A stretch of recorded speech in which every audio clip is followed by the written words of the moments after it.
Shall pass away, and earthly thrones and kingdoms fall, and men who hear refuse to pray on rocks and hills and mountains fall. God's love so sure shall still endure all measure strong, redeeming grace to Adam's race, the saints and angels sing.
Amen. Purihin po ang Panginoon.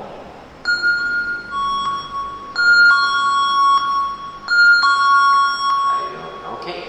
Muli po, magandang gabi sa para sa atin. Purihin ang Panginoon sa kanyang nakatan. Tuloy po tayo sa ating mga gawain, ang ating mga kapatid at kaibigan na nakatutok po sa ating live stream. Welcome po sa Sunday evening service din sa Jesus Christ Baptist Church. Ngayon ng umaga ay record high ang ating attendance since the pandemic. But still, we are under, di pa rin tayo sa ilalim ng 50%. Di pa rin na iba rin yung 50% na capacity ng ating bahay sa bahan. And I was really glad to see mga kapatiran, matagal natin hindi nakasama. And also, mga kapatiran may karamdaman na atin mong nakasama kanina, purihin ng Panginoon. Patuloy natin mag-pray si Brother Edgar Estupero siya kanina. At salamat sa Diyos sa kanyang biyaya at higit na mainam ang kanyang kalagayan ngayon kaysa huli namin siya na makita. And also, salamat sa Panginoon sa bawat isa.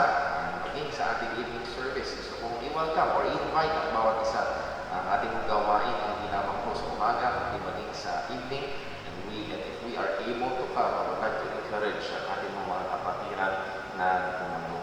Ilang mga paalala po sa Wednesday, time in the Word, and also sa Friday, time in the Word. And after the time in the Word, we'll have our prayer meeting via Facebook Room.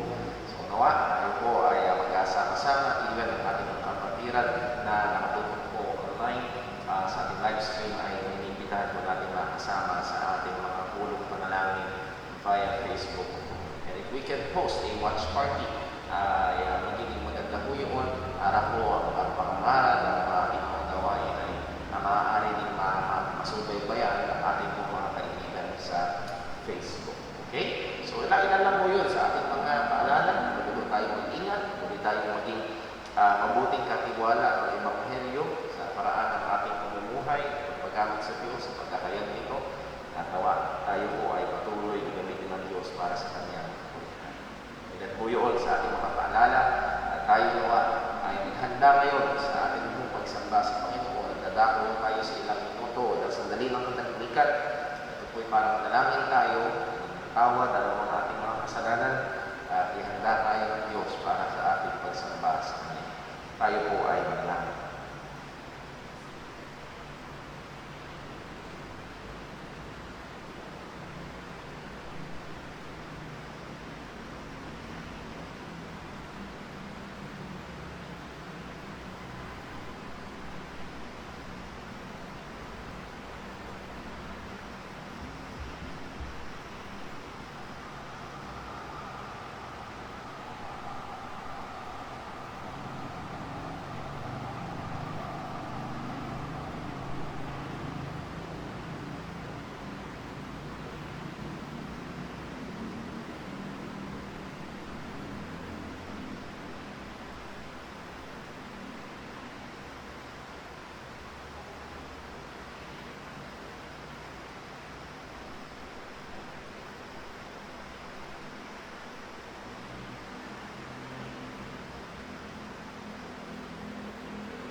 Manalangin po tayo.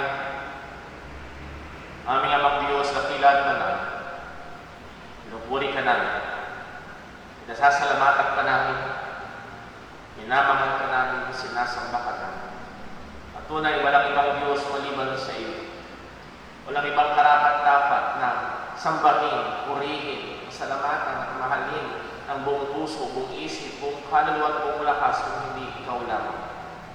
Salamat, O Diyos, sa katotohanan na kami ay iyong iniligtas sa pamamagitan ng aming Panginoong Jesucristo.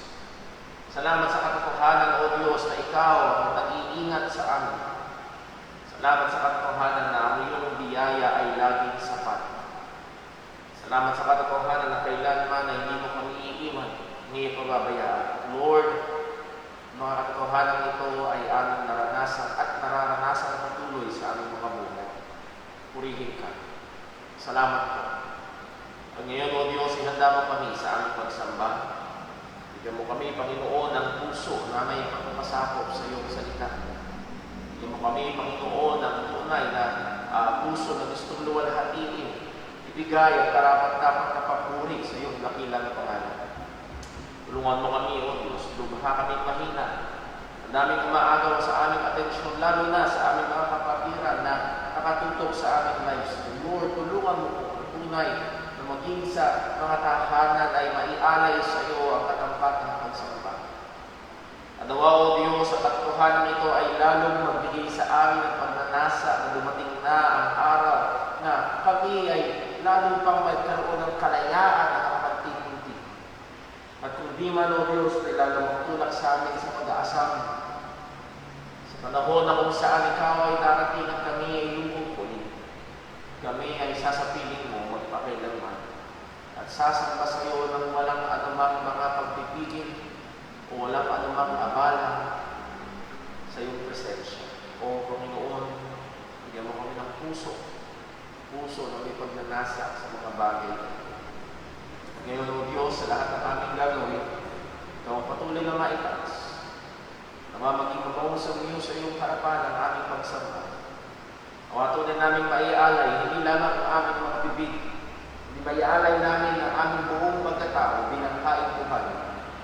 Banalang kalugod-lugod sa iyong harapan, sapagkat ito ang narapat.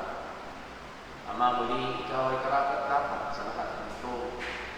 Sa namin nini, ang mga bagay nito, sa pangalan ng aming Panginoong Jesucristo. Amen. Tayo po ay umawat sa Panginoon.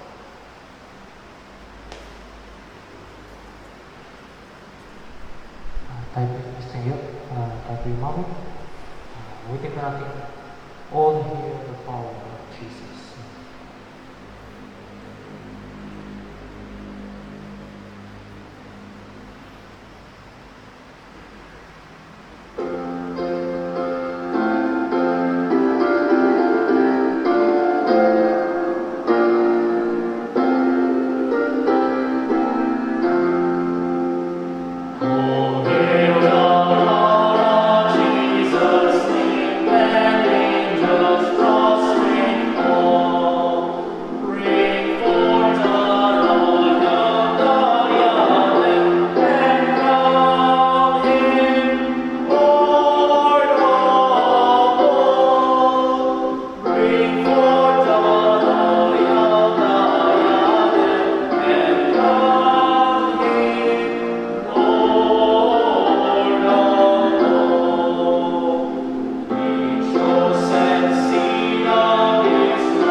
Tayo po ay manatili sa pagkakatayo para sa ating pagbasa ng salita ng Panginoon. Ito ay magmumula sa aklat ng mga awit, Psalm 81. Psalm 81, at babasahin po natin verses 1 to verse 7. Psalm 81, verses 1 to 7. At kung inyong nakita ay sabay-sabay po natin basahin. Verse 1, ready, read. Sing aloud unto God our strength. Make a joyful noise unto the God of Jacob. Take a song and bring hither the timbrel, the pleasant harp with the psaltery. Blow up the trumpet in the new moon, in the time appointed, in our solemn feast day. For this was a statute for Israel, and a law of the God of Jacob. This he ordained in Joseph for a testimony, when he went out through the land of Egypt, where I heard a language that I understood not. I removed his shoulder from the burden, his hands were delivered from the pots. Thou callest in trouble, and I delivered thee. I answered thee in the secret place of thunder. I proved thee at the waters of Meribah. Pagpalain po ng Diyos sa pagbabasa ng kanyang mga salita. Tayo po ay mananako.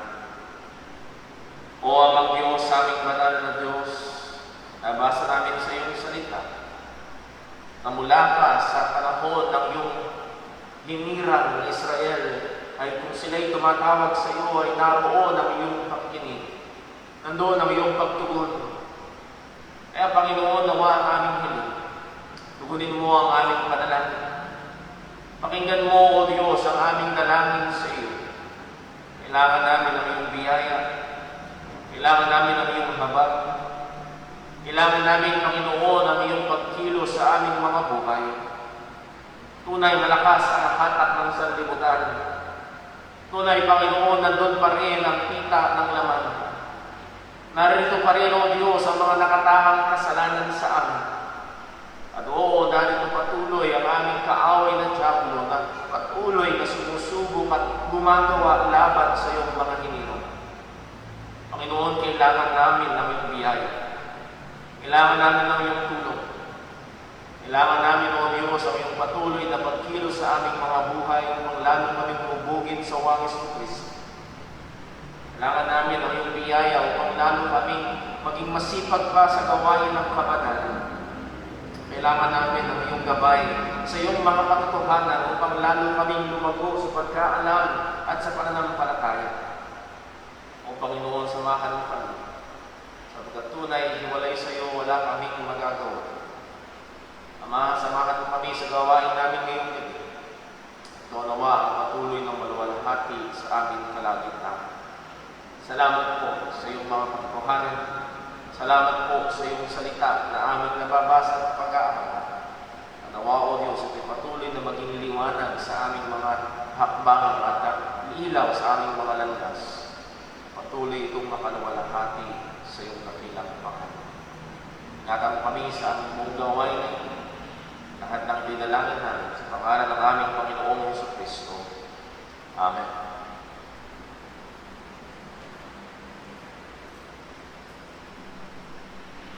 Tayo for tumults kung on. Awitin po natin, Now I Belong to You.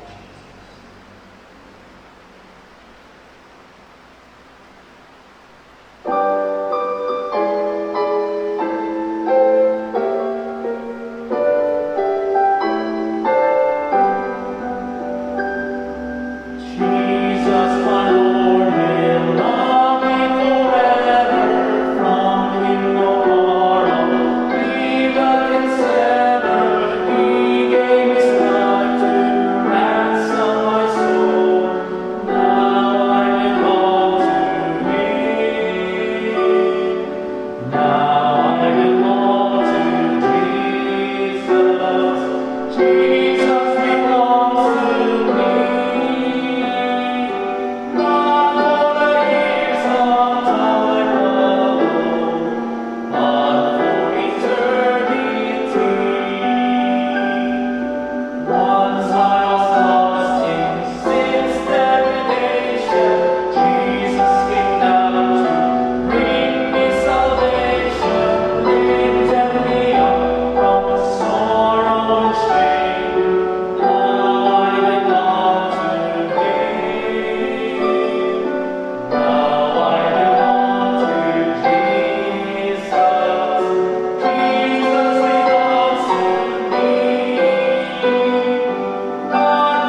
2 Corinthians chapter 9, verse 6, 7 and 8.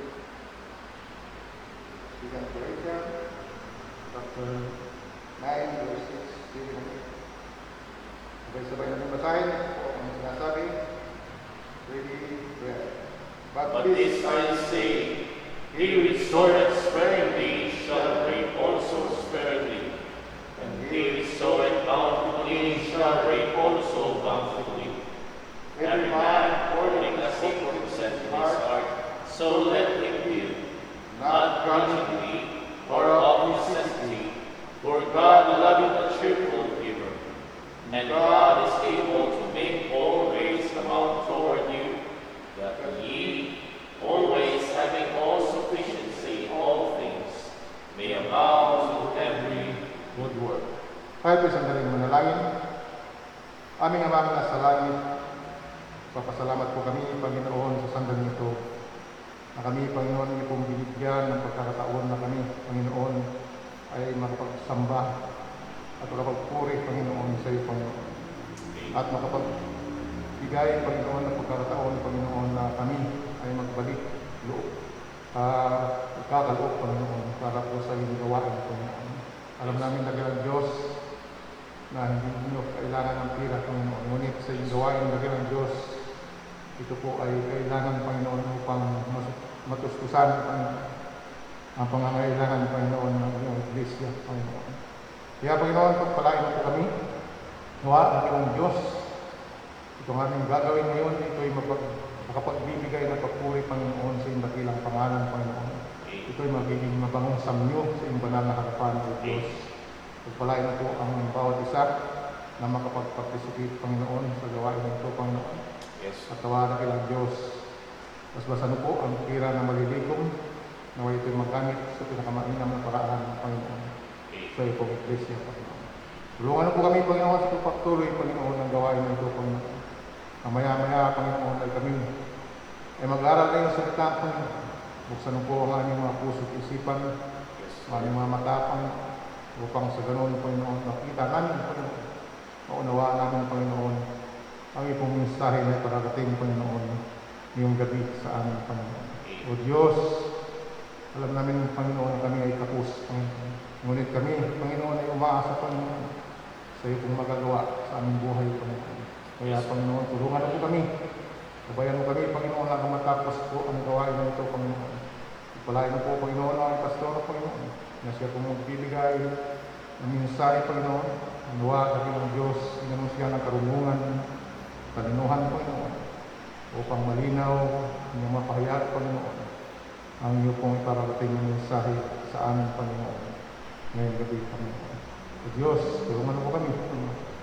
Nawa, Panginoon, sa amin kung gagawin ito, Panginoon, ay kami, Panginoon, ang katulad o walis, Panginoon, na aming Panginoon Kristo, Panginoon.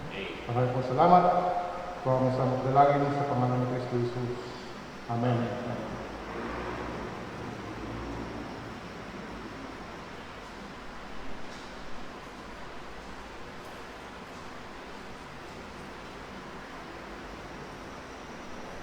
Tayo tumawag sa Panginoon. Pawitin po natin, stand up for Jesus.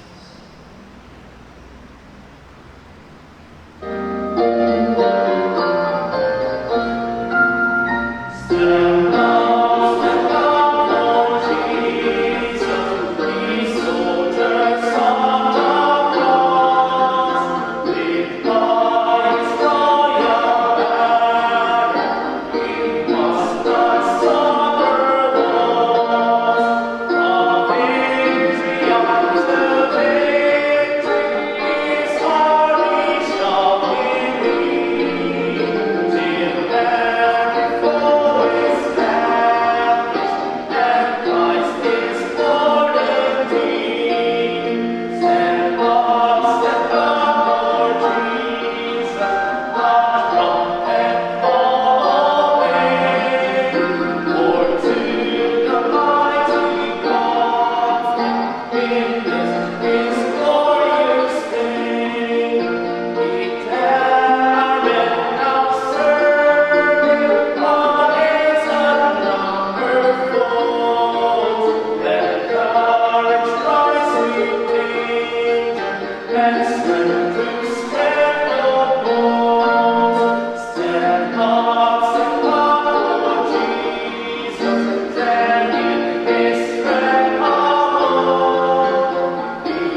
Purihin po ang pangalan ng Panginoon.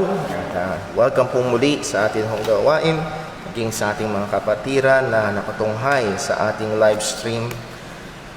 Tayo dadako ho sa ating pag-aaral ng salita ng Panginoon.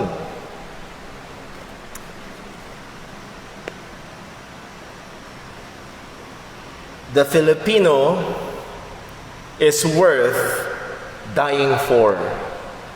Kung tayo ho ay medyo may alam sa history, ay ito ho ay mga pamilyar na kataga at tunay nga na ang nagsabi nito ay namatay para sa mga Pilipino.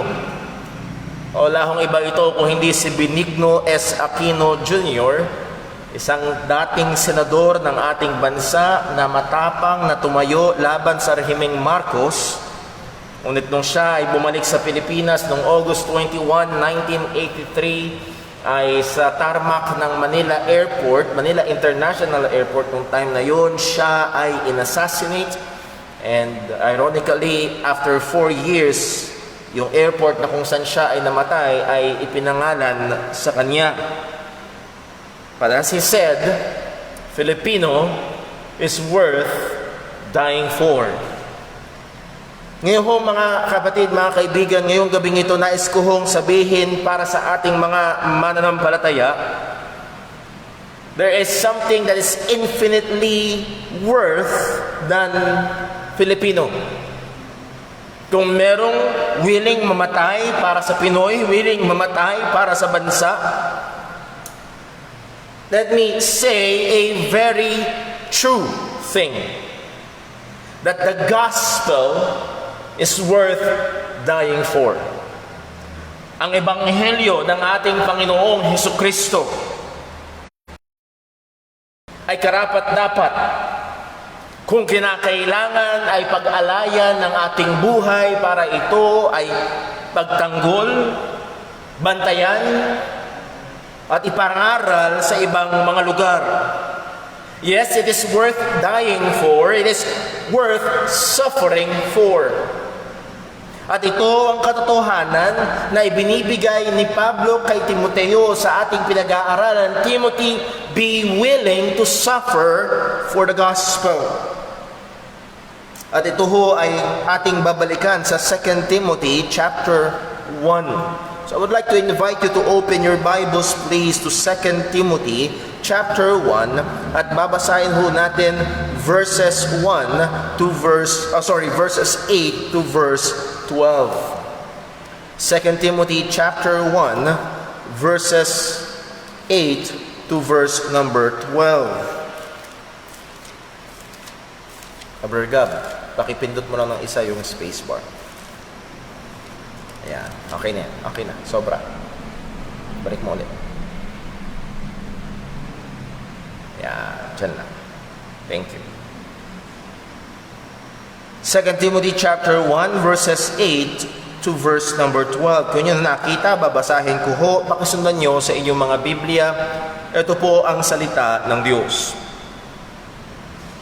Be not thou therefore ashamed of the testimony of our Lord, nor of me his prisoner, but be thou partaker of the afflictions of the gospel, according to the power of God, who hath saved us and called us with a holy calling, not according to our works, but according to his own purpose and grace, which was given us in Christ Jesus before the world began, but is now made manifest by the appearing of our Savior Jesus Christ, who hath abolished death and hath brought life and immortality to light through the gospel, whereunto I am appointed a preacher and an apostle and a teacher of the Gentiles. For the which cause I also suffer these things, nevertheless I am not ashamed. For I know whom I have believed, and I'm persuaded that he is able to keep that which I have committed unto him against that day. Pagpalain ng Diyos ang pagkabasa ng kanyang mga salita, hingin natin ang tulong ng Panginoon. O aming amang Diyos, dakila at banal, muli, ang nasa namin ay iyong katotohanan. Nasa namin ang pagbabago mo ng aming mga buhay sang-ayon sa iyong salita. At nasa namin, O Diyos, na patuloy na makasaksi na ikaw ay tumawag pa ng mga tao sa iyo, na ikaw ay magligtas.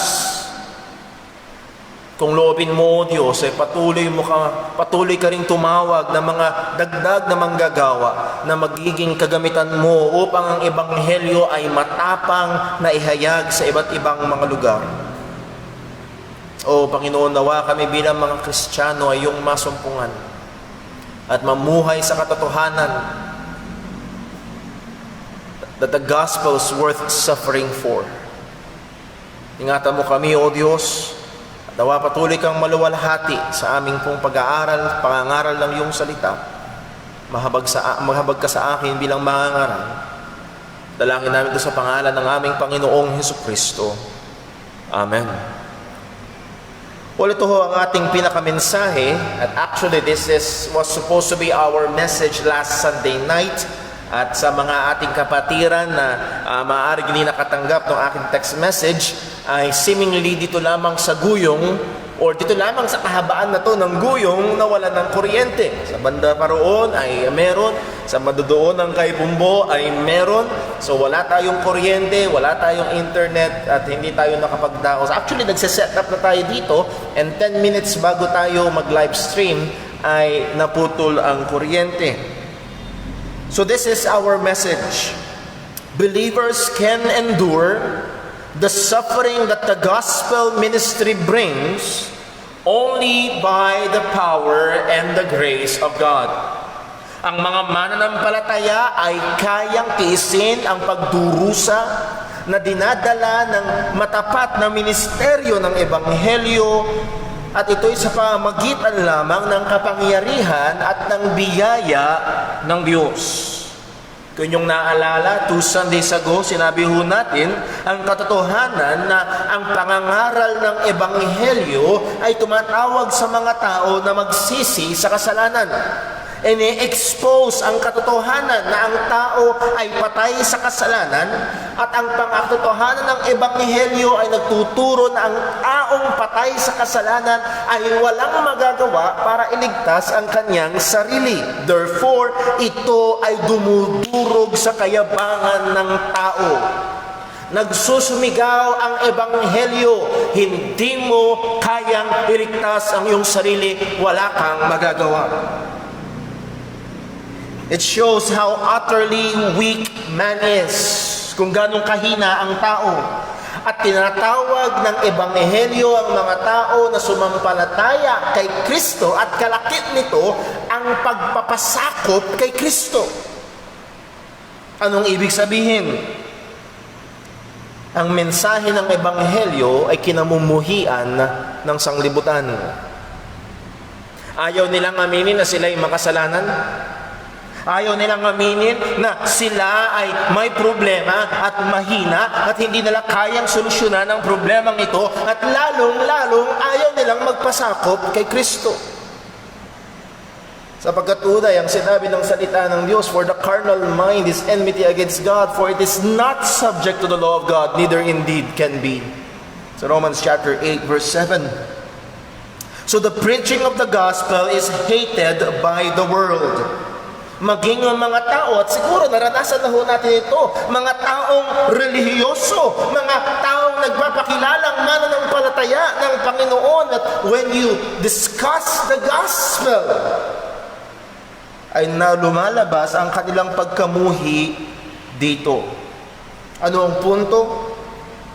Ang punto ay ito: ang isang matapat na ministeryo ng Ebanghelyo ay mag-iimbita ng pag-uusig. Kaya kailangan ang mga mananampalataya, lalo na ang mga ngaral, ay handa na magkaroon o maghandang magdusa alang-alang sa Ebanghelyo. Hindi ito sikat. Ang mensahe ng Ebanghelyo ay hindi katakam-takam. kung hindi kasuka-suka sa sanlibutan. Kaya ang mga tao na nangangaral nito ng tapat, ng wasto, ng malinaw, ay mag-iimbita ng pag-uusig o ng pagdurusa mula sa sanglibutan. At sa katotohanan ito, sinasabihan ni Pablo si Timoteo, Timothy, huwag kang uurong. Timothy, huwag kang tatalikod. Timothy, maging handa ka na makiisa, maging sa pagdurusa na iimbitahan ng matapat na pagmiministeryo ng Ebanghelyo. At tinuro ni Pablo si Timothy sa 4 na matibay na tungtungan upang ang mangangaral ng Ebanghelyo o sino mang manampalataya na ibinabahagi at ibinubuhay ang katotohanan ng Ebanghelyo na daranas ng pag-uusig, nagbigay ng 4 na matibay na tungtungan ang salita ng Diyos upang tayo ay hindi matangay ng persecution na idudulot ng matapat na gospel ministry. Pinag-aralan natin 2 Sundays ago, number 1, believers can partake of the suffering of the gospel, number 1, because of the empowerment of God. Ang isang mananampalataya ay kakayanin na tiisin, kakayaning makbata ng pagdurusa na daladala ng ministeryo ng Ebanghelyo dahil sa kapangyarihan na galing sa Panginoon. Sabi ni Pablo sa verse number 8, "Be not thou therefore ashamed of the testimony of our Lord, nor of me, his prisoner." And what is the testimony of our Lord? That is none other than the gospel. Huwag mong ikahiya ang Ebanghelyo. Wag, Brother Paul, bakit wag ikahiya ang Ebanghelyo? Sapagkat again, hindi ito sikat, hindi ito katanggap-tanggap. Si Pablo mismo ang nagsabi, 1 Corinthians 1 verse 23, "But we preach Christ crucified, to the Jews a stumbling block, and unto the Greeks foolishness." Kahangalan, walang kwenta ang mensahe ng Ebanghelyo sa mundo na ayaw sa Panginoon. Kaya nga ang exhortation ni Pablo kay Timothy, huwag mong ikahiya. Mano pa, ikaw ay maging handang makiisa sa pagdurusa sa Ebanghelyo. At ang sabi niya, "But be thou partaker of the afflictions of the gospel." At darating dito yung susi. Paano ito mangyayari? Paano ito gagawin ni Timoteo? Ang sabi ni Pablo, "According to the power of God." Tinatawag ni Pablo si Timothy, be partaker of the suffering of the gospel. Timothy, wag kang uurong, stay ka. At hindi siya dapat tumingin sa kanyang sarili at sukatin ng kanyang sarili. Kaya ko ba? May sapat ba akong lakas ng loob? May sapat ba ako kapangyarihan para i-endure ang suffering? Kung siya'y titingin sa kanyang sarili, at kung tayo ay titingin sa ating sarili, tayo ay tumitingin sa maling lugar. Humahanap tayo ng lakas sa lugar na kung saan hindi natin ito masusumpong. Kakaawit lang natin kanina. Stand up for Jesus. Stand in His strength alone. The arm of flesh will fail you. We dare not trust our own. Tinuro ni Pablo si Timothy, tumingin ka sa Panginoon sapagkat doon manggagaling ang lakas. According to the power of God. Paul said to Timothy is to face afflictions in the gospel ministry in or according to the power of God.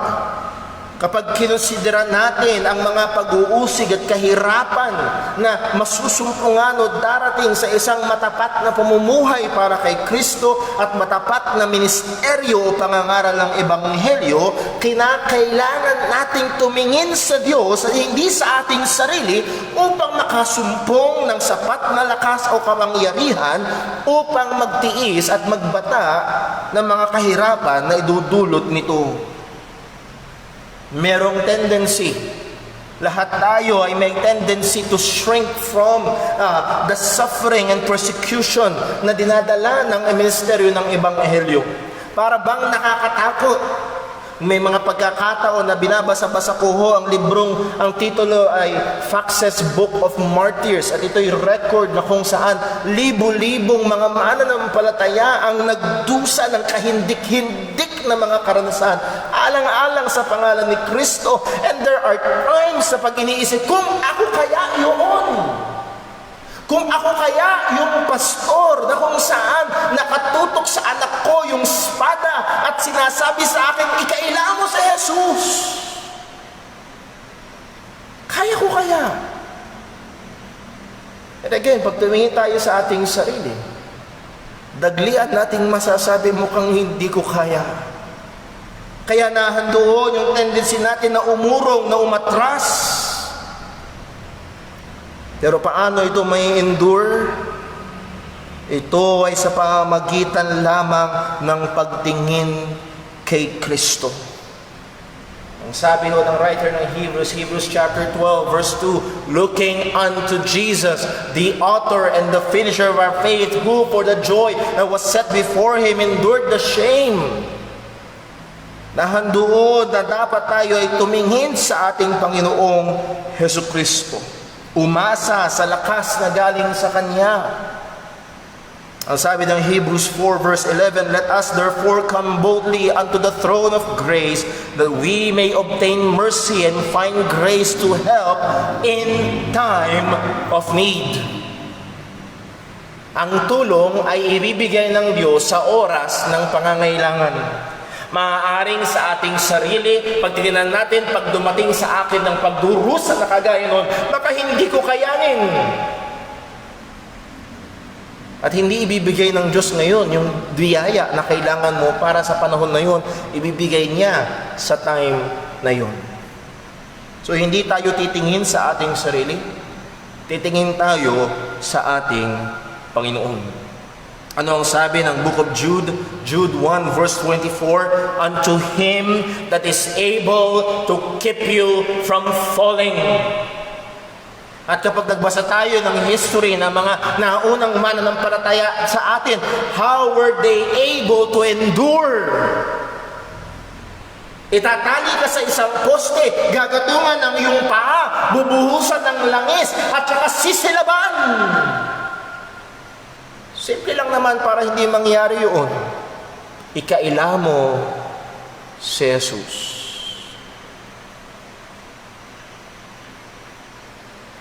Paano nila natiis? Saan nang galing ang lakas? Ito ba ay katulad ng lakas na sinasabi ng iba, malakas yata ang faith ko? No. Ito ay kakayanin lamang sa pamamagitan ng kapangyarihan mula sa Panginoon, according to the power of God. So mga kapatid, tayo ba ay dumaraan sa pag-uusig? O tayo ba ay maaaring may takot sa ating mga kaisipan? Paano kaya pag dumating ang matinding pag-uusig sa pananampalataya? Paano natin haharapin? O nais ko ho tayo, ang bawat isa kasama ako, na tayo ay tumingin hindi sa ating mga sarili, kung hindi sa Panginoon. According to the power of God. Well, number 2, believers can partake of the suffering of the gospel because of our great salvation by God through Christ. Kakayanin.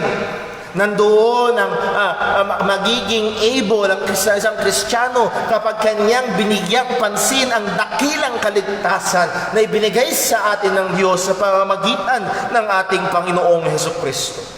Pagkatapos sabihin ni Pablo kay Timothy sa verse 8, according to the power of God sa verse 9, who, and that is God, who hath saved us.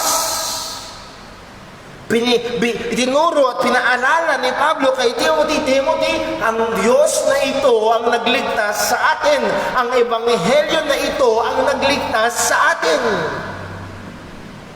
It is God who saves. It's ang malinaw na katotohanan sa Biblia at paulit-ulit at kailangan mong pumikit para hindi makita ang katotohanan na ang Diyos ang nagliligtas. Salvation is of the Lord. Ito ay malinaw na deklarasyon ng Biblia. At ang sabi ni Pablo, who God hath saved us.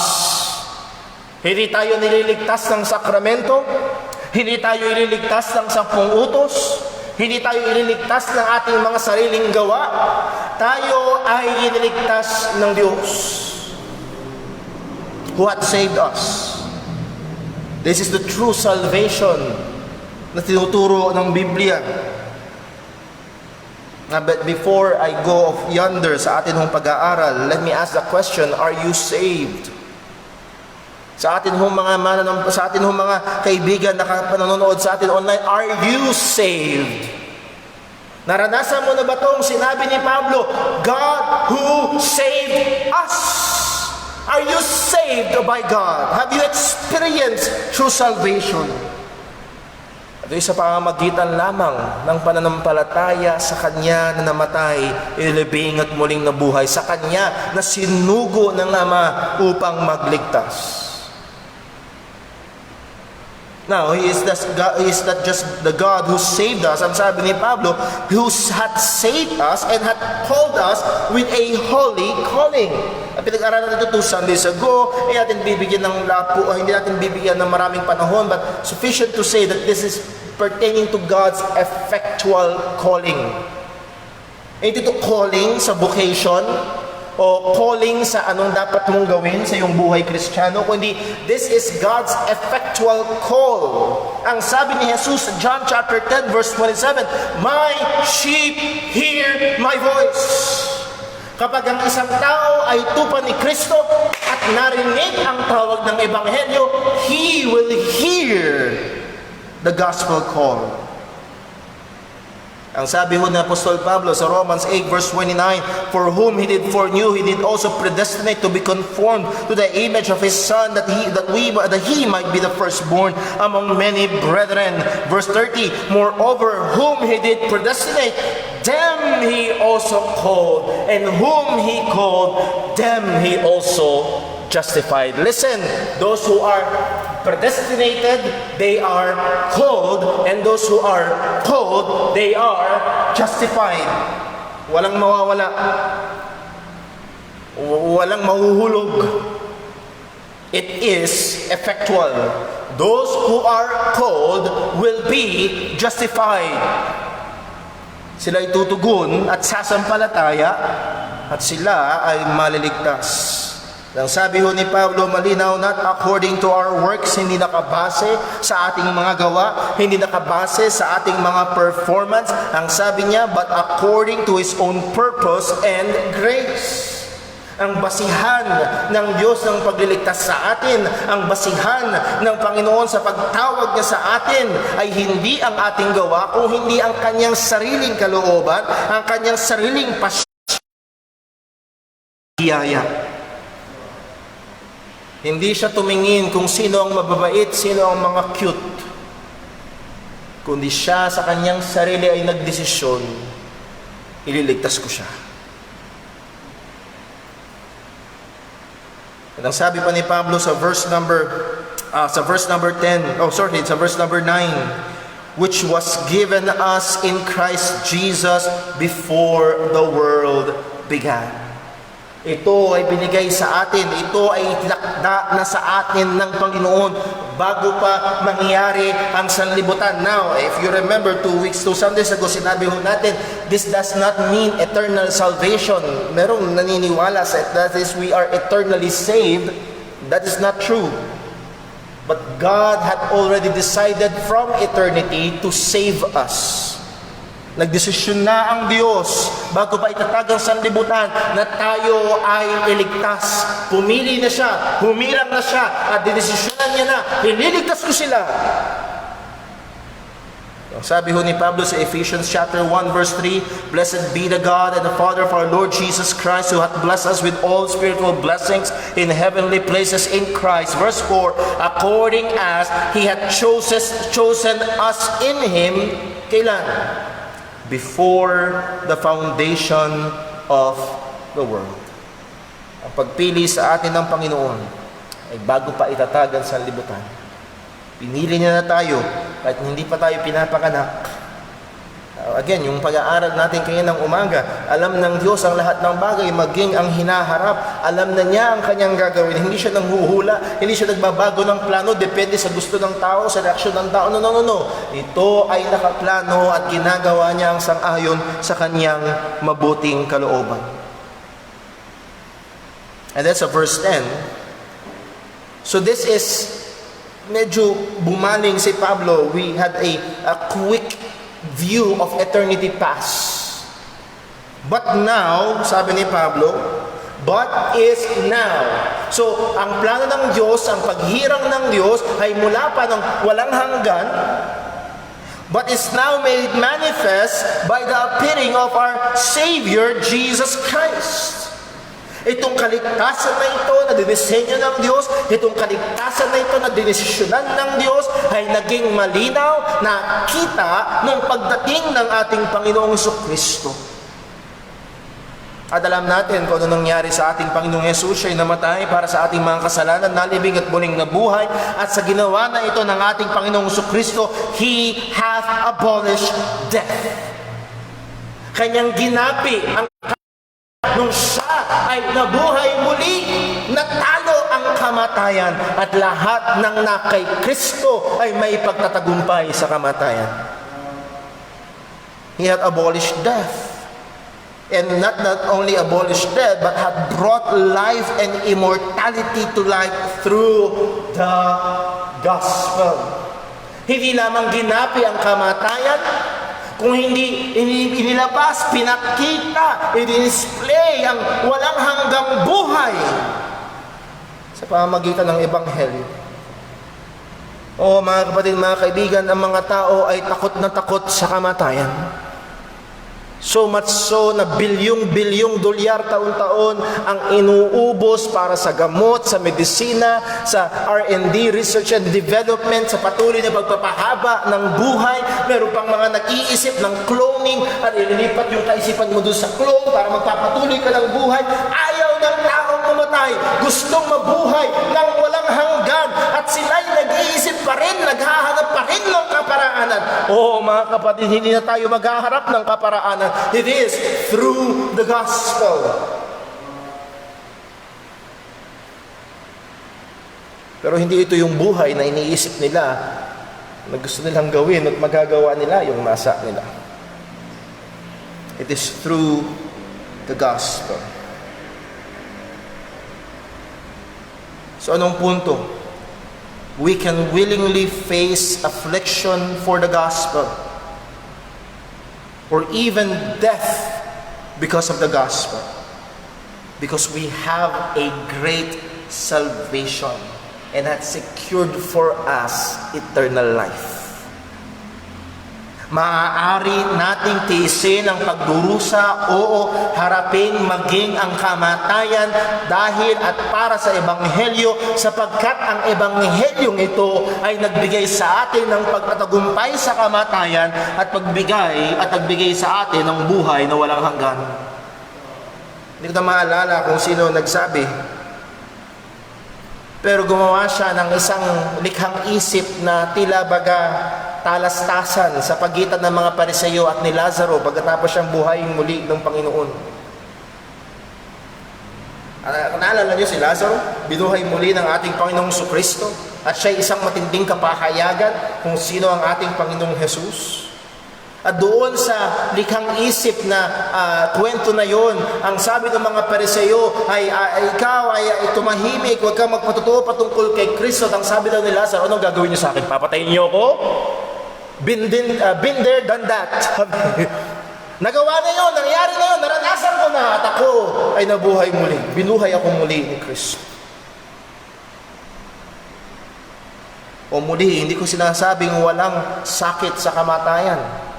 Hindi ko sinasabi ho na hindi nakakatakot ang hirap at kamatayan na maaaring tiisin para at dahil sa Ebanghelyo, at maraming mga mananampalataya sa iba't ibang panig ng mundo na nagdedelikado ang buhay dahil sa pananampalataya kay Kristo.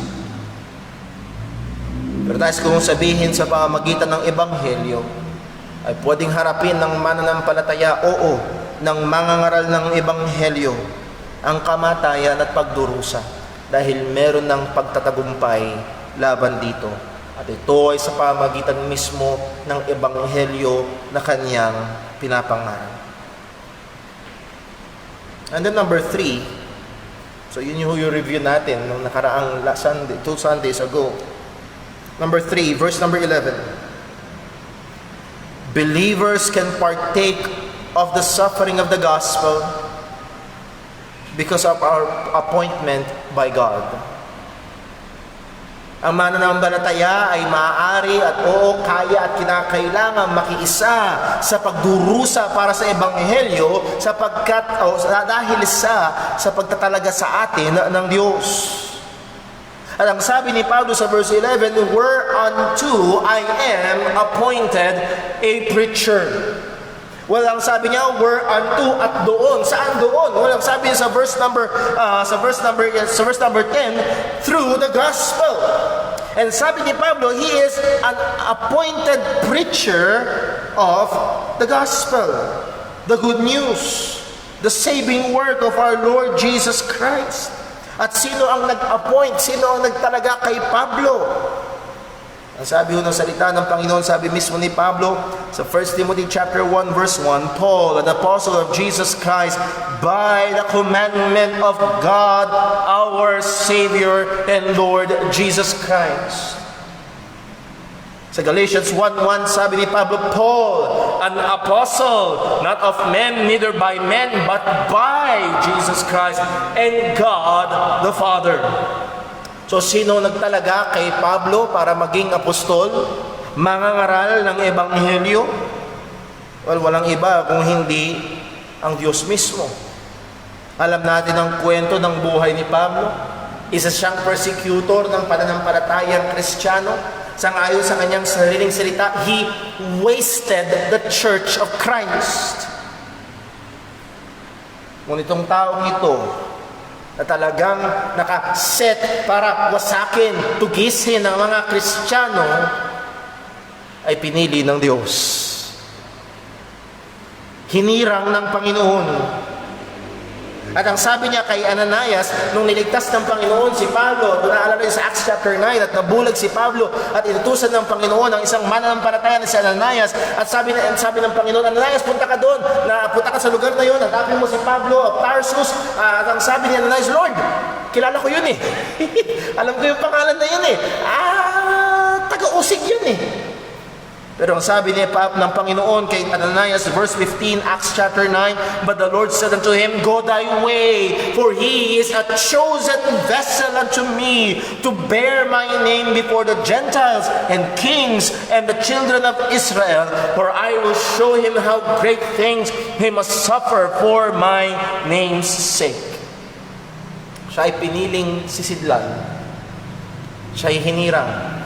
Siya itinilaga ng Panginoon bilang tagapangaral, bilang apostol, bilang tagapagturo patungkol sa ebanghelyo at katotohanan ng Panginoon. Anong klase ang kanyang pagkaka-appoint? Well, he was appointed as a preacher. Sa Greek, kerux. Nang ibig sabihin is a herald or a messenger vested with public authority who convey the official message of the king. Siya ay isang mensahero, isang tagapaghayag na merong binigyan ng otoridad, at siya ay opisyal na mensahero o nagdadala ng mensahe mula sa hari.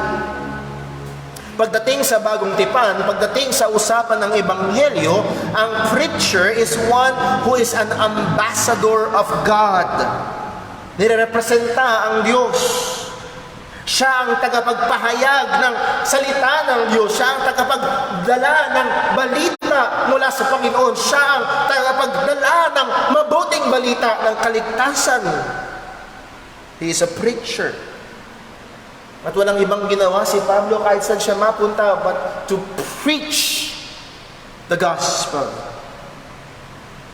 At hindi pa rin nagbabago. Ang pangunahing kagamitan ng Panginoon ay ang matapat at malinaw na pangangaral ng Ebanghelyo. Yes, maraming paraan na ginagamit ang Diyos, ngunit nandoon ang katotohanan na siya ay tumatawag at nagtatalaga ng mga mangangaral.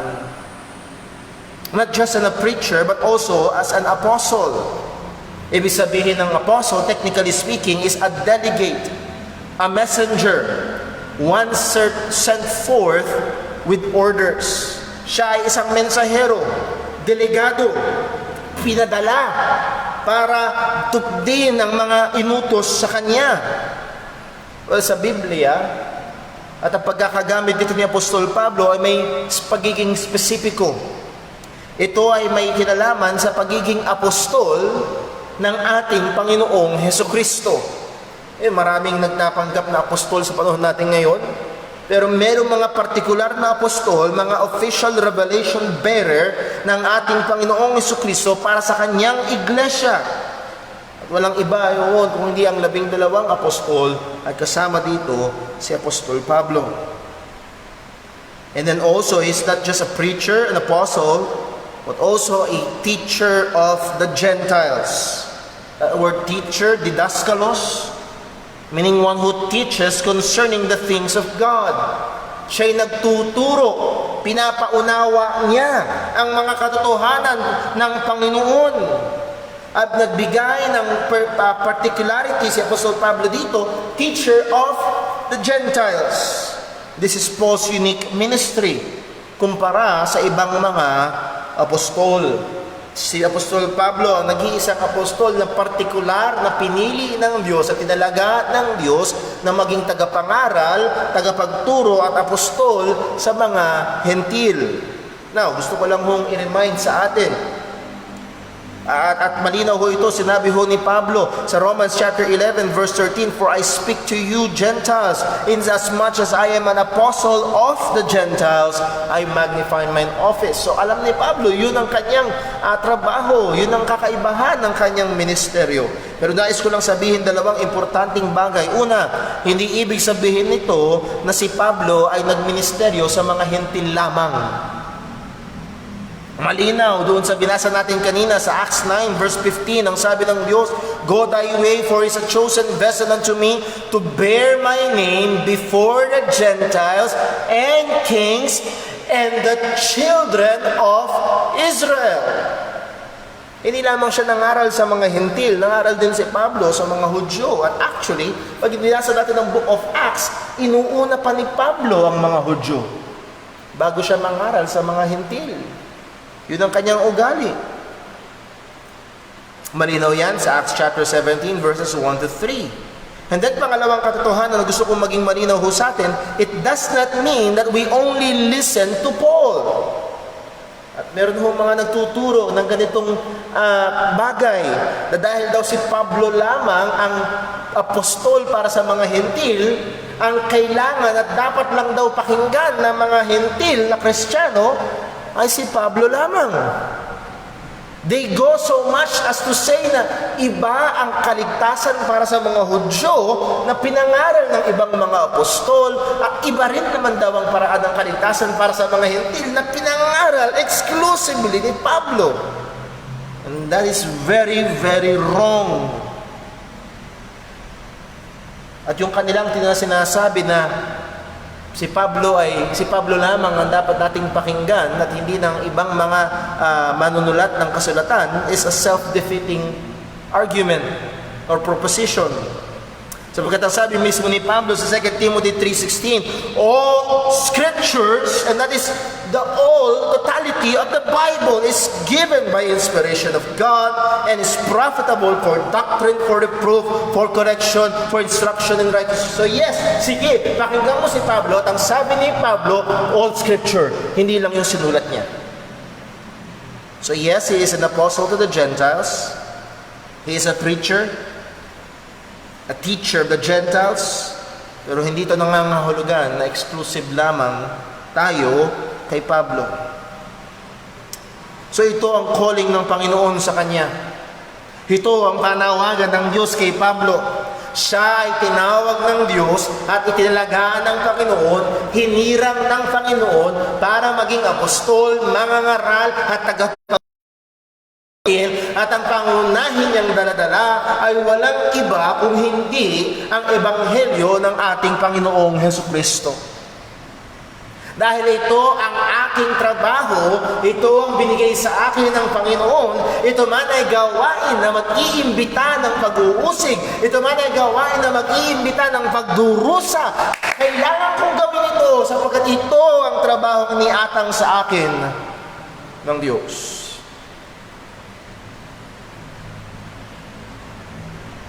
So narito ho ang katotohanan. Sapagkat sa appointment ng Panginoon kay Pablo, batahin niya at karapat-dapat na siya ipagtiis para sa Ebanghelyo, o nais kong sabihin, hindi lamang ang mga apostol ang tilaga ng Diyos, kung hindi ang bawat Kristiyano ay tinawag at inuutusan ng Panginoon na maging tagapagdala ng Ebanghelyo. Inutos niya sa kanyang buong iglesia. Therefore, inutos niya sa bawat isang Kristiyano. Ang sabi niya sa Matthew 28 verse 18, "All power is given unto me in heaven and in earth. Go ye therefore and make disciples. Go ye therefore and teach all nations, baptizing them in the name of the Father, of the Son, and of the Holy Ghost, teaching them to observe all things and whatsoever I have commanded you. And lo, I am with you always, even unto the end of the world." Amen. So tayong lahat ng mga Kristiyano, huwag sana nating isipin na ang pangangaral, pagdadala ng Ebanghelyo ay exclusive na trabaho ng mga pastor, mga missionary, mga evangelists, mga mangangaral. No! Lahat tayong mga Kristiyano inuutusan ng Panginoon.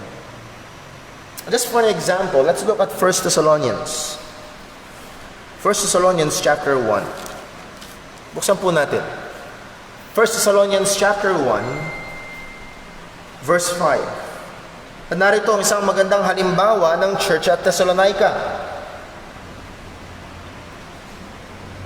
1 Thessalonians chapter 1, verse 5, ang sabi ni Pablo, "For our gospel came not unto you in word only, but also in power and in the Holy Ghost, and in much assurance, as ye know what manner of men we were among you for your sake."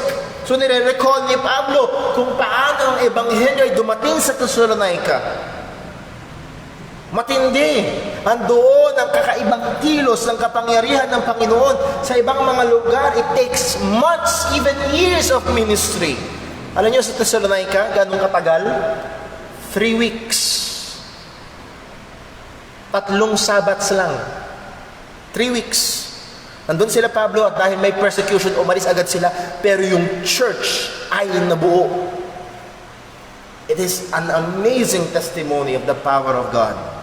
Pero ang sabi niya sa verse 6, "And ye became followers of us and of the Lord, having received the word with much affliction, with joy of the Holy Ghost." So sila'y nagtiis ng mga pasakit dahil sa Ebanghelyo na kanilang tinanggap. Verse 7, "So that ye were ensamples to all that believe in Macedonia and Achaia." At gusto ko makita ho natin dito yung verse 8, "For from you." Sino yung you? Yung pastor?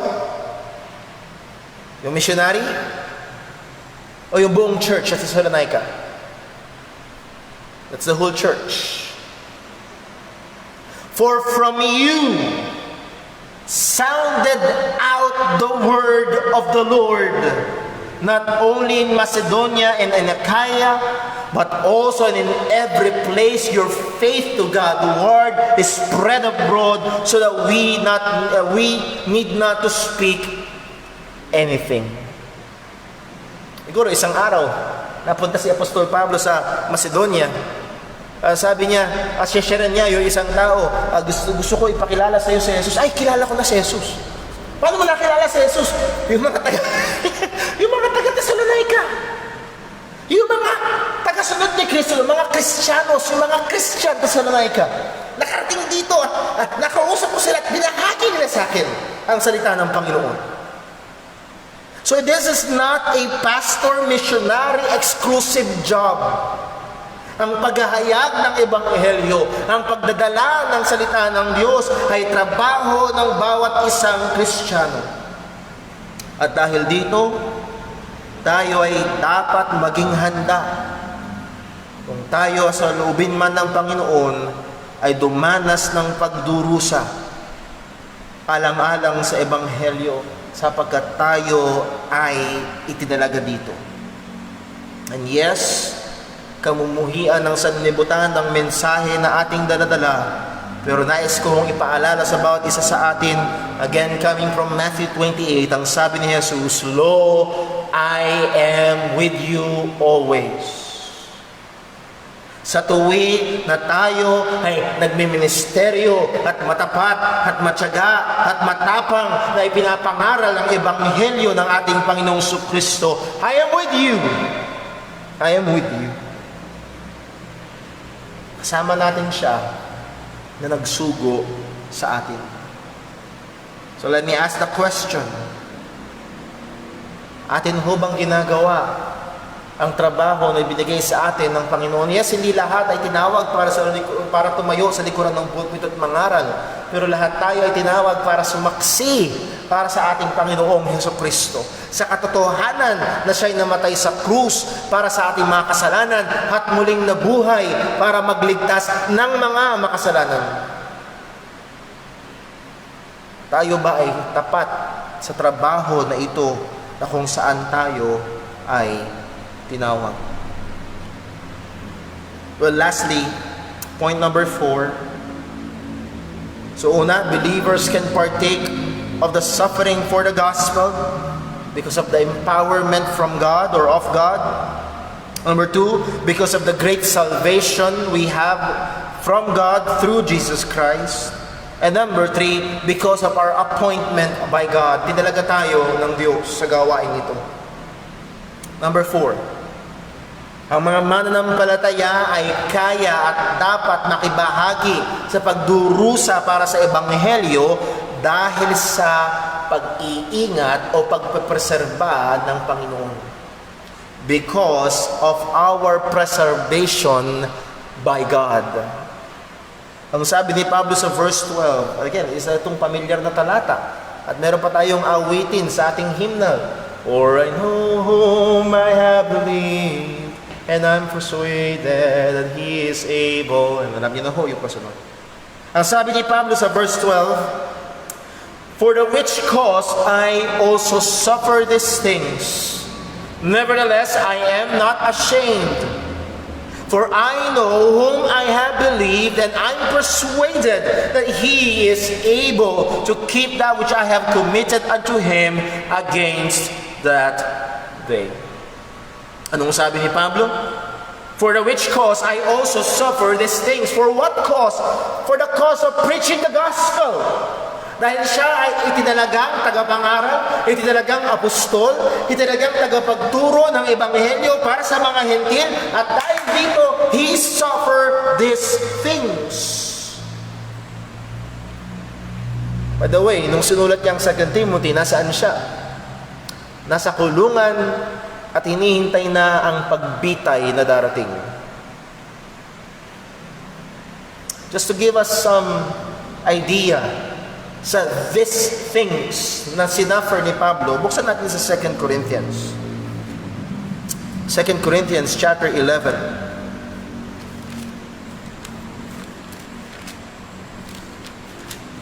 Second Corinthians chapter 11, verse number 23.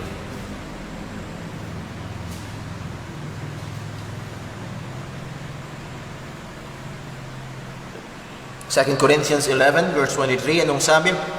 Are they ministers of Christ? I speak as a fool, I am more. Ang context ko nito ay merong mga false apostles na kinukontra si Pablo sa Korinto. Sabi nila, huwag ka na makinig kay Pablo, huwag na kayo makinig kay Pablo, kami na ngayon, kami na ang bida. Kami ang mas mahuhusay. Kaya sabi ni Pablo, are they ministers of Christ? I'm more. I speak as a fool. Nagyayabang sila. Sige, laruin natin yung laro nila. Gusto nilang yabangan? O sige, I'm more. In labors more abundant, in stripes above measure, in prisons more frequent, in deaths oft. Anong sabi? Sa mahihirap na paggawa, madami yan. Sa latay, madami. Above measure. In prison, madalas akong nasa kulungan. Sa kamatayan, madalas kong hinaharap yan. Alang-alang sa ministeryo. Verse 24, of the Jews, 5 times receive I 40 stripes, save 1. So 40 times 5 minus 1, 199. Nahagupit. Thrice was I beaten with rods. Once was I stoned. Thrice I suffered shipwreck. A night and a day I have been in the deep. Isang araw, 24 oras, maghapon, magdamag, palutang-lutang siya sa dagat. In journeyings often, in perils of waters, in perils of robbers, in perils of mine own countrymen, in perils by the heathen, in perils in the city, in perils in the wilderness, in perils in the sea, in perils among false brethren. Anywhere and everywhere, Paul was in peril. Nasa kadelikaduhan. Verse 77, in weariness and painfulness, in watchings often, in hunger and thirst, in fastings often, in cold and nakedness. Ang sabi ni Pablo, I suffered these things. Ang sabi nga ho ni Steve Lawson, sa mga nag-aakala ng ministeryo ay isang madali at para ipahingalay na buhay, basahin nila ang pinagdaanan ni Apostol Pablo.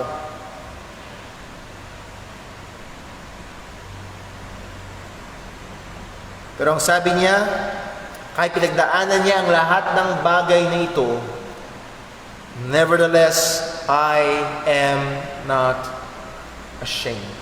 Going back to 2 Timothy chapter 1 verse 12. Sabi ni Pablo, I am not ashamed. Ito ay nagdulot ng maraming sakit, maraming pagdurusa. Siya ay tinaguriang mangmang, siya ay tinaguriang traidor, isang rebelde, maraming pagbabanta sa kanyang buhay. That I am not ashamed. Remember, anong sabi niya kay Timothy? Timothy, be not ashamed of the testimony of our Lord. Bakit hindi niya ikinahihiya? Bakit sa kabila ng napakaraming kahirapan na naranasan ni Pablo, hindi siya umurong? Sabi niya, for I know whom I have believed. Kilala ko ang aking sinampalatayanan. Kilala ko ang sa akin ay tumawag. Kilala ko ang sa akin ay nagtalaga. Kilala ko ang sa akin ay nagligtas. Kilala ko ang sa akin ay naglagay sa gawain ng pangangaral. I know whom I believed. Kilala ko siya.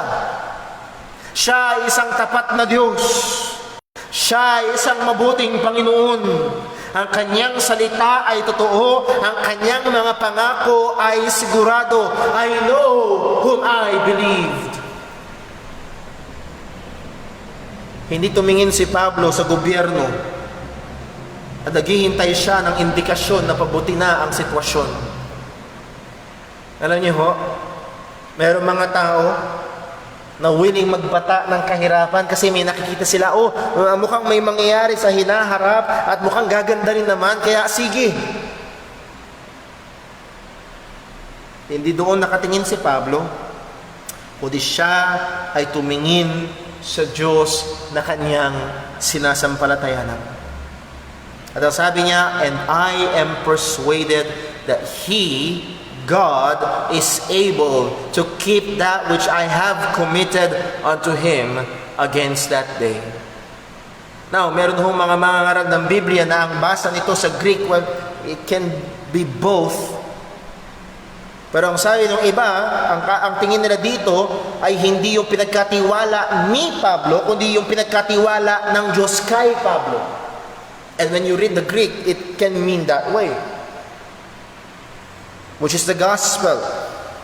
Pero I think ang mas maayos na pagkaunawa ho dito Sangayon sa konteksto ay yung pinagkatiwala ni Pablo sa Diyos. Paul is fully persuaded that God is able to keep him through hardships and suffering because of the gospel. Kanina ho, sinaysay natin ang isang talata mula ho sa Jude chapter 1 verse number 24. Ang sabi ho ng salita ng Panginoon, "Now unto him who is able to what? To keep you from falling and to present you faultless before the presence of his glory with exceeding joy." Naalala ko ho, dati sa laro sa computer, may tinatawag na cheat. As in daya. Meron kang i-input, magkakaroon ka ng cheat. Ang mangyayari, you are invincible. Hindi ka tatablan ng baril. Hindi ka tatablan ng granada. Hindi ka tatablan ng kahit ano, kaya sugod lang ng sugod. Now, hindi ito invincibility. Pero alam ni Pablo na siya ay hawak-hawak, iniingatan ng Panginoon. Sa gitna ng mga pagdurusa, sa gitna ng mga kahirapan, I know whom I have believed. He is able to keep me from falling. Kanya akong iingatan at dadalhin niya ako hanggang sa dulo. He will present me faultless. Sabi ho ni Pedro sa mga nagdurusang Kristiyano sa 1 Peter chapter 4, at dadaanan natin to malapit na sa ating pag-aaral sa 1 Peter. 1 Peter chapter 4 verse number 16. Sabi ho ni Pedro ay ito, 1 Peter 4 verse 16. Yet if any man suffer as a Christian, let him not be ashamed, but let him glorify God on this behalf. Whereof let them that suffer according to the will of God, what? Commit the keeping of their souls to Him in well-doing as unto a faithful Creator. Ang mga Kristiyano na sinulatan ni Pedro na sumasapit o nagdaranas ng matinding mga pagdurusa alang-alang sa Ebanghelyo, sa pananampalataya kay Kristo, ang sabi ni Pedro, ipagkatiwala nyo ang inyong mga kaluluwa, ipagkatiwala nyo ang inyong mga sarili sa Diyos. Siya ay tapat na Diyos. Now, hindi porket sinabing siya ay tapat na Diyos, akala natin hindi tayo tatablan ng apoy. Maraming Kristiyano ang nasunog sa apoy. Hindi ibig sabihin na tatalbog lang yung espada sa leeg. Maraming Kristiyano ang naputulan ng ulo. Hindi ibig sabihin na pupurol ang ngipin ng leon o sila'y aamo kagaya sa lion's den nung dinapon doon si Daniel. Maraming Kristiyano ang nilapa ng leon ng buhay. Brother Paul, paano ito sinasabi na ang Diyos ay tapat at siya ang mag-iingat? Iingatan ka niya na maging sa gitna ng apoy, hahawakan ka niya para hindi mo siya ikaila at dadaling ka niya sa kanyang presensya. Siya ay tapat na tagapagligtas.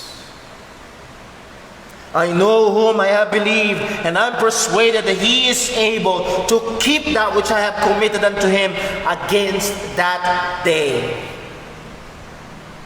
And that day may very well mean the day na kung saan haharap ang mga Kristiyano kay Kristo.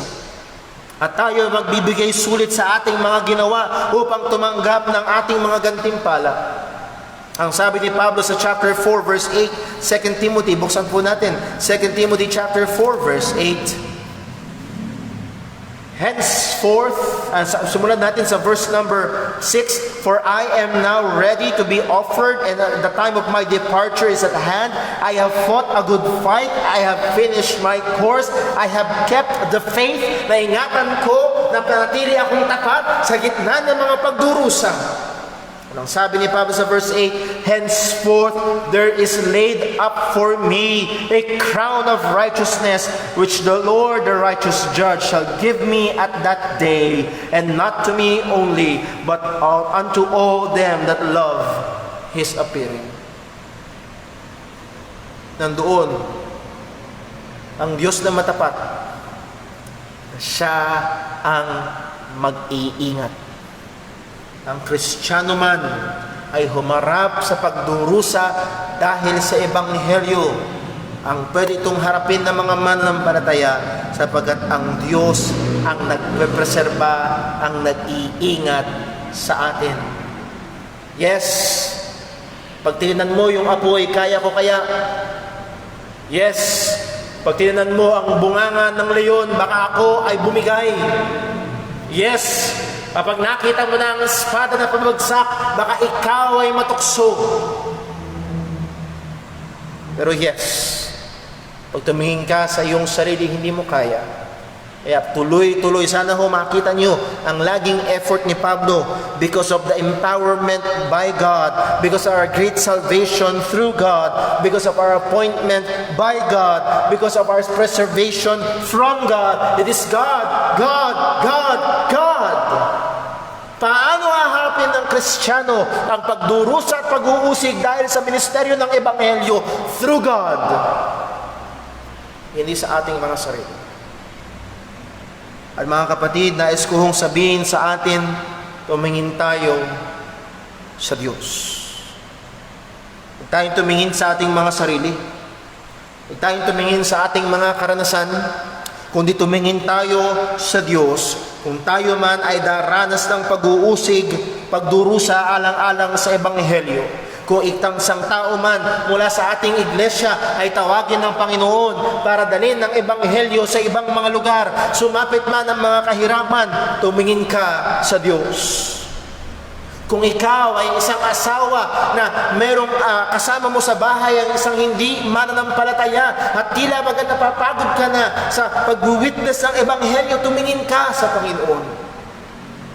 Ikaw man ay pinagkakaisahan sa iyong tahanan o pinagkakaisahan sa iyong mga kaibigan at kanilang kinakaila o kanilang dinudusta ang iyong pananampalataya sa Ebanghelyo, tumingin ka sa Panginoon. Look to God.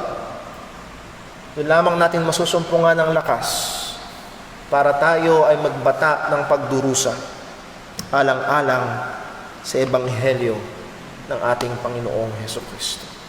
At nawa, ang bawat isa na mananampalataya dito sa JCBC, nawa tayo ay patuloy na matuto, maging sa gitna man ng pagdurusa, dumating man ang panahon na ipagbawal ang Kristyanismo, ipagbawal ang pangangaral ng Ebanghelyo, tumingin tayo kay Kristo, tumingin tayo sa Panginoon. Let's pray. Panginoon naming Diyos, aming Ama, salamat po. Tunay, O Diyos, ang natural sa amin ay tumingin sa aming sarili at sukatin ang aming mga sarili. At totoo, Panginoon, mabilis naming matatagpuan na kami ay mahina at kulang. Ngunit, Panginoon, kilala namin ang aming sinampalatayanan. Ikaw ay tapat na Diyos. Ikaw ang tumawag sa amin.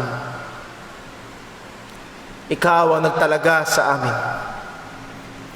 Ikaw ang nagligtas sa amin. Ikaw ang bibigay sa amin ng lakas. At Panginoon, Ikaw ang mag-iingat sa amin. Dumaan man ang mga pag-uusig at pagdurusa dahil sa Ebanghelyo. O Panginoon, turuan at tulungan mo kami na matuto laging tumingin sa iyo at hindi sa aming sariling lakas. Panginoon, tulungan mo rin nawa kami na kahit sa isang lugar na kung saan nilagay mo kami ay walang pag-uusig sa pangangaral ng Ebanghelyo o walang hayagang pag-uusig sa mga mananampalataya. O nawa ito'y hindi magdulot sa amin ng pagiging relax, kundi lalo kaming magsumipag, lalo kaming magpursige, lalo kaming magbigay ng effort, lalo kaming maglaan ng panahon, lalo naming ilaan ng mga resources na pinagkakatiwala mo sa amin, lalo kaming maging matapat sa pangangaral at pagbabantay ng Ebanghelyo. At Panginoon, naming hiling, kung iyong kalooban ay tumawag ka pa ng mga dagdag na mga mangangaral, ng mga magiging matapang upang ihayag ang Ebanghelyo ng aming Panginoong Kristo. Tulungan mo kami, O Diyos. Sa aming sarili, wala kaming magagawa. Ang aming pagpapatuloy, ang aming lakas, ay manggagaling lamang sa iyo. Salamat po sa iyong mga salita. Ingatan mo kami. Gamitin mo kami. Dalangin namin itong lahat sa pangalan ng aming Panginoong Jesucristo. Amen. Tayo po'y tumayo at awitin natin ang ating panghuling awit.